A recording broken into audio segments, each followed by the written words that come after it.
ಕಳೆದು ಹೋಗಿದ್ದ 4 ಮೊಬೈಲ್ ಫೋನ್ಗಳು ಪತ್ತೆ. ವಾರಸುದಾರರಿಗೆ ಹಸ್ತಾಂತರಿಸಿದ ಕೊಡೇಕಲ್ ಪಿಎಸ್ಐ ರಾಜಶೇಖರ. ಸಾರ್ವಜನಿಕರು ಕಳೆದುಕೊಂಡಿದ್ದ ಮೊಬೈಲ್ ಫೋನ್ಗಳನ್ನು ಅತ್ಯಾಧುನಿಕ ತಂತ್ರಜ್ಞಾನದ ಸಹಾಯದಿಂದ ಪತ್ತೆ ಹಚ್ಚುವಲ್ಲಿ ಕೊಡೇಕಲ್ ಪೊಲೀಸ್ ಠಾಣೆಯ ಸಿಬ್ಬಂದಿ ಯಶಸ್ವಿಯಾಗಿದ್ದಾರೆ.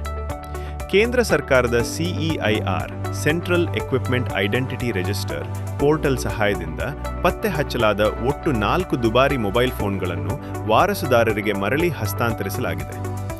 ಇತ್ತೀಚಿನ ದಿನಗಳಲ್ಲಿ ಕೊಡೇಕಲ್ ಪೊಲೀಸ್ ಠಾಣಾ ವ್ಯಾಪ್ತಿಯಲ್ಲಿ ಸಾರ್ವಜನಿಕರು ತಮ್ಮ ಮೊಬೈಲ್ ಫೋನ್ಗಳನ್ನು ಕಳೆದುಕೊಂಡಿರುವ ಬಗ್ಗೆ ದೂರುಗಳು ದಾಖಲಾಗಿದ್ದವು. ಸಾರ್ವಜನಿಕರ ದೂರಿನ್ವಯ ತಕ್ಷಣ ಕಾರ್ಯಪ್ರವೃತ್ತರಾದ ಪೊಲೀಸರು ಕಳೆದುಹೋದ ಮೊಬೈಲ್ಗಳ IMEI ಸಂಖ್ಯೆಗಳನ್ನು ಸಿಇಐಆರ್ ಪೋರ್ಟಲ್ನಲ್ಲಿ ದಾಖಲಿಸಿ ಅವುಗಳ ಮೇಲೆ ನಿರಂತರ ನಿಗಾ ಇರಿಸಿದ್ದರು. ವಾರಸುದಾರರ ಮುಖದಲ್ಲಿ ಕಳೆದುಕೊಂಡ ಮೊಬೈಲ್ ಸಿಗುತ್ತಿದ್ದಂತೆ ನಗು ಮೂಡಿದೆ. ಪೊಲೀಸರ ನಿರಂತರ ಪ್ರಯತ್ನದ ಫಲವಾಗಿ ಪತ್ತೆಯಾದ 4 ಮೊಬೈಲ್ ಫೋನ್ಗಳನ್ನು ಕೊಡೇಕಲ್ ಪೊಲೀಸ್ ಠಾಣೆಯಲ್ಲಿ ಅಧಿಕೃತವಾಗಿ ಅವುಗಳ ನಿಜವಾದ ಮಾಲೀಕರಿಗೆ ಹಸ್ತಾಂತರಿಸಲಾಯಿತು.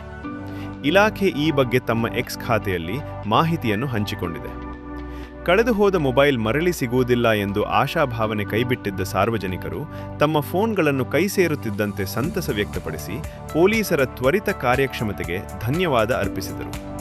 ತಂತ್ರಜ್ಞಾನವನ್ನು ಸಮರ್ಪಕವಾಗಿ ಬಳಸಿಕೊಂಡು ಸಾರ್ವಜನಿಕರ ಮೊಬೈಲ್ ಹುಡುಕಿ ಮರಳಿ ಹಸ್ತಾಂತರಿಸಿದ ಪಿಎಸ್ಐ ರಾಜಶೇಖರ ಹಾಗೂ ಸಿಬ್ಬಂದಿಗಳ ಕಾರ್ಯವೈಖರಿಗೆ ಸಾರ್ವಜನಿಕ ವಲಯದಲ್ಲಿ ವ್ಯಾಪಕ ಮೆಚ್ಚುಗೆ ವ್ಯಕ್ತವಾಗುತ್ತಿದೆ.